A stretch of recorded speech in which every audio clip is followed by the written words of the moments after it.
makofi ya OJ. Yes.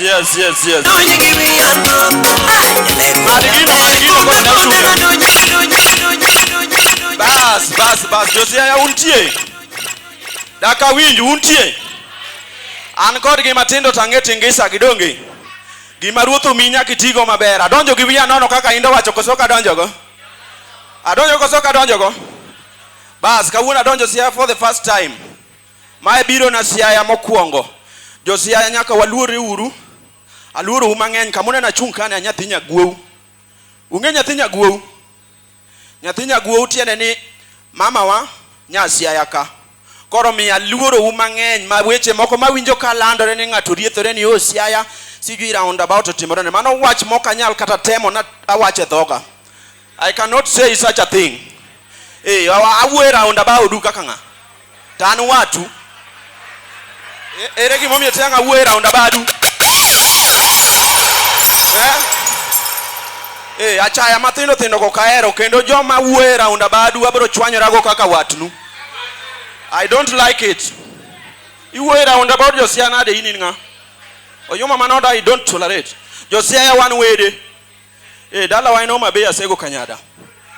En mana ni gimo chwanya ni Siaya tin omeri ng'eni nitiere seche ma wuok ni koro adonjo Siaya wadhi ariera yo kanerwa. Koro apenjo ni to Siaya ere kara asekalo Siaya.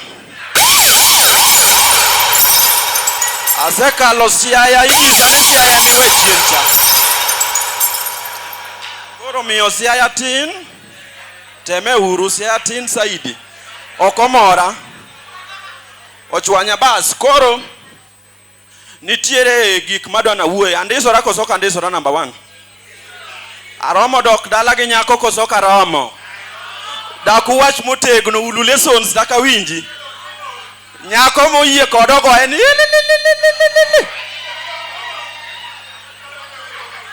yani nyiri gi okudwara daka winji ulu lesson ang'iyo nyako mago ulu lesson maber madhigo. Dong ing'eni madong Siaya duong dot machiel akaw dot machiel. I don't do the milango mane mama wae. Aka dot machiel dong tia lego nitie ugenya gini kucho. Okanya kama mwanya ugenya kucho kanya kawa lego ka. Akao. Bas koro namba chiel wan joluo nitiere gik ma kijaluo asili to nyaka itim. Namba chiel nitiere gik ma okwahero. Ajaluo namba chiel andisora. Kijaluere kaka jingeni jaluo nitiere gik moko winjo be they are not expected of you. They are not expected of you. Namba chiel ketho kisungu tindisori gi koti. Ni bukore ni luongo Phoebe ni forever embele ji. Tindiso koti which koti duoko wachien. Forever tango. Mera kikito chupni go tesa ndego ng'eni pok chiemo. Wan korwa kocha okeyo maracha wuok Homabay pod wan ga gi were mar losruok e bungu. Ok ang'eyo ni Siaya koni be pod ji losore e bungu. Uweyo timno. Ok emomiyo maka nerwa ulony. Korwa kocha pod ji losore e bungu. Koro gimarach ni ini iwuotho iba e bachi. Pok ikoso ne ng'ato. Tijuko ng'ato rando kolosore e bungu. Kaso iye wang' kodi ini kori kosa ng'o. Iwinjo ko dhano mera ni ng'eni wuotho mago yumo kadwa. Ang'o midundori ni e bunge sa tese makara thuol nyalo kai. Abro fuli uni joma turo dumb ji e pap kai. Odhawo to ene jama kosa yude ka pod ene position oting'o boke. Iye wang' ich wang' mar oyuma. Odhawo ni wuotho mago yuma no kahero. Ubaya baya gweng' uni kare une randa. Randa kare ng'awa gini.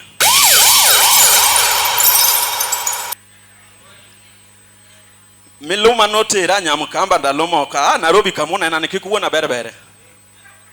Koro adhi e Nyamkamba to wa watch kode movie mar Netflix. Ung'e Netflix osechopo Siaya koni.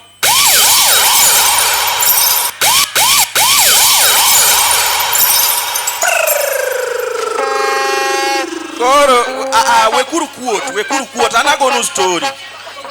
Ungi Netflix. It's alright. Koro waneno movie gi Nyamkamba to ei movie ka mzungu moro gimoro de chwany to koni tem. Jaber wiye yot en kaka no winjo ni dem no mako watiyo go maber e yot makata pal ochwako kuon da kuon owange sufuria owange osedak dem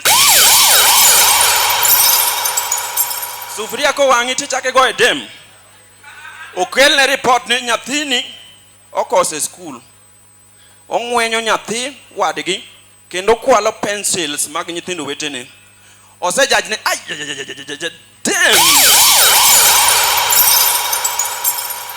Brian, how do you steal pencil from damn? What you give them maber e odwa?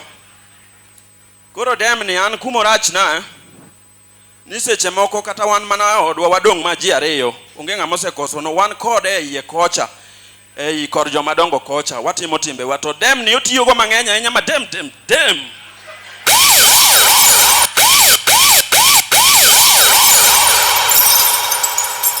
okawacho ni ng'ato dhi oti gi dem bang' ma ang'e ni koth ochwe koyo ng'ich tiya gi kisungu ming'iyo go mano badhi. Namba 3 ndisruok na ni paro ni ang'o an ndisruok na ni paro na pastor wa azungra nu matin donga ndisora wanadada nosechuo tik na ndisora koro pastor wa rwako ga kaunda ben mo inspire rwako kaunda machalo kama dakupam ne pastor wa omera pam bed ng'ama dhiga kanisa koro pastor wa gima chwanye thin ga ing'eni ei pastors ka nitiere joma Nyasaye moluongo to nitiere joma pesa okelo pesa emoluongo gi gibire wach Nyasaye gi kech koro kosebire wach Nyasaye gi kech sama ji ogolo sadaka maber pesa ojuogore omor kendo moso wage kisungu good how are you kanisa God bless you church kisungu ng'enye dhoge liw gi kisungu nikech ji ogolo pesa maber sama pesa wuok matin pastor wa kech pino seche go komos kata ji gi kisungu onya kata moso uni sare uru kanisa mani ng'eno donjo onde so wuoth yo wang' marach oseneno kaka sadaka kirawo mating'o sadaka otechle donje kanisa osawre uru kanisa osawre uru kendo chaka winj duondo osawre uru kanisa adwaro ni mondo wasom kitepe adek kitabu mokwongo somna kitabu mar jo Ibrania 107 owacho nang'o be wewe amako gine wiya buk mar jo Ibrania no the same thing mabuk no wacho ema buk mar Habakuk auchiel bende wacho to the same thing ma Habakuk wacho the same thing ma Jakobo 4 bende wacho owacho nang'o gima bugno wacho en penjo bugno penjo ikonyo Nyasaye gang'o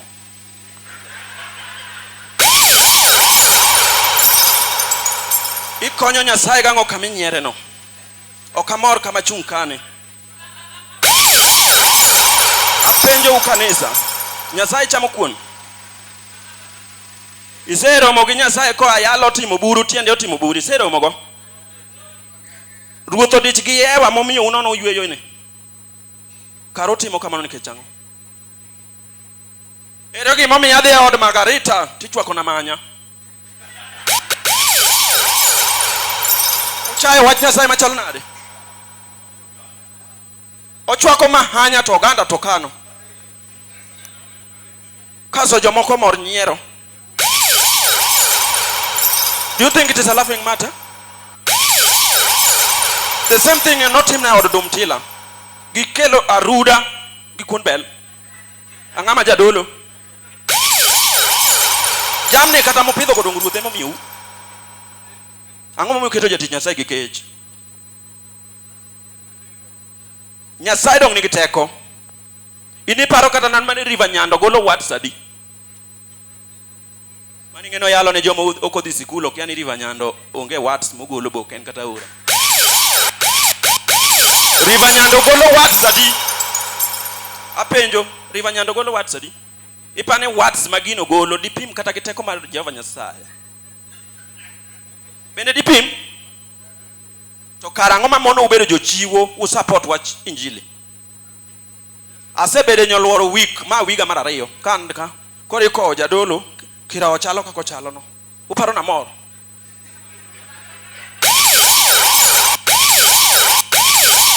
In michai wach Nyasaye kami bede no.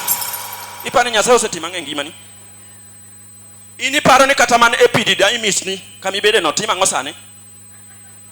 Dong Nyasaye mo minye epididymis no.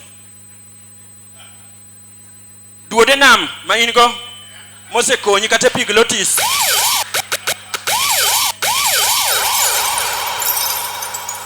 Isebedo kimuonyo kuoni ga mangima bose dei. Mano tije epiglottis. Karucha wach Nyasaye nikech ang'o? Ero kamano kendo gima ng'ano timo no longo ukope example no. Manyene bale ni umi ni na ogo fuku. Manya kana nyaku manyo fuke sianda na koni ya. Ero kamano Nyasaye gwedi gurugura. Usando watch Nyasaye malich kamani kechango.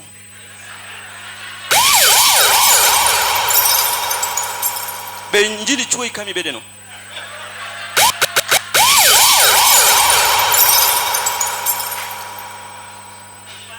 Yesu e yath. Kende Yesu yokumba. Yesu e gimora mora. Koro kata nyero iworo ni I'm happy with you. I'm not happy with you. Kenda the report gine diocese.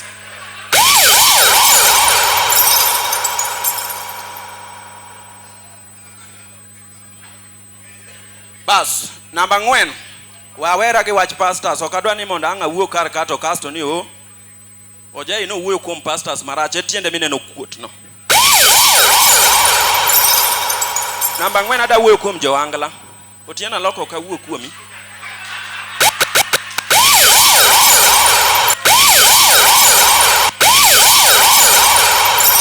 Namba 1 nasenyiso u kane ionge to badhi lakini anwayo kendo Ohangla te rule number 1 Ohangla te gin nyidunde.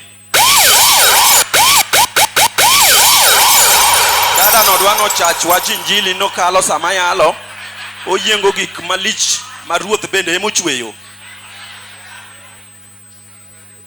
Ohangla te nyidunde ka gibiro tinyo nyadunda makondu kata mabor nyadunda mano intro ma general ne Ohangla te.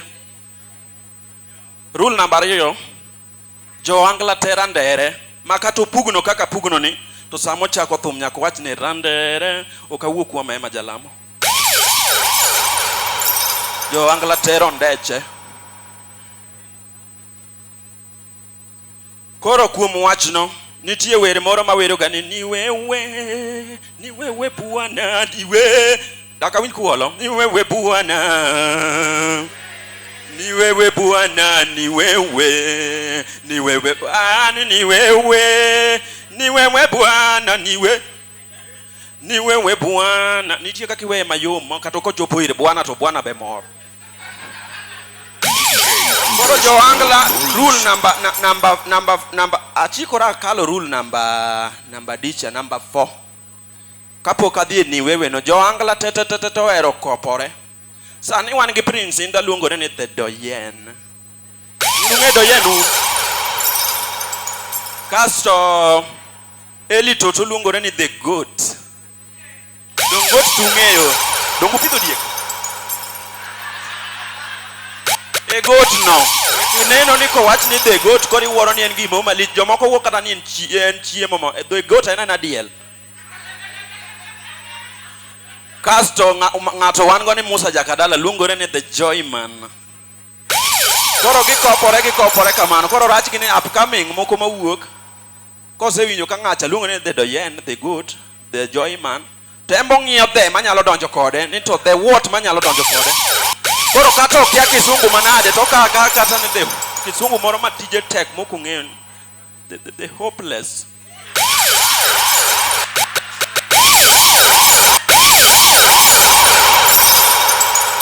Koro sama chung kane an the hopeless muwinjo no. Omiyo jo Ohangla rule number 5 en sama pok itiego riewa nyaka kwal wach ng'ato. Kwane gin ne giloso waya mamit go nang'o. Nyaka kwal wach ng'ato mondo iwer go mitegno. Jawaya mabathe kane begi ni ywak. Yaw gina raka. Okan ka mar tugo.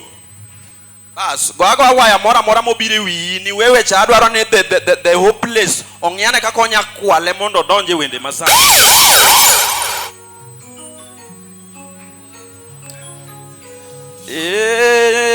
Nyadunda makondo ma. Donga nyadundo.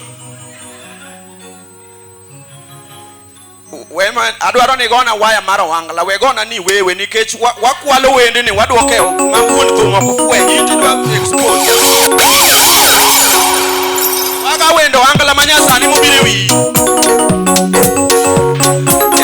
nyadunda makondo ma nyadunda makondo ma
Koro na wacho ne joluo pok atieko kiwinjo kijony dong stima ne chando wa koro dongo duogo koro dong nyakwa ti maber kode samo duogo no koro be ikiri bwana jaluo nyaka wabed joma jonyadhi kendo joma josunga nitiere tije ma oko ma jaluo ok owinjo be ni timo ayie yani jobs to onge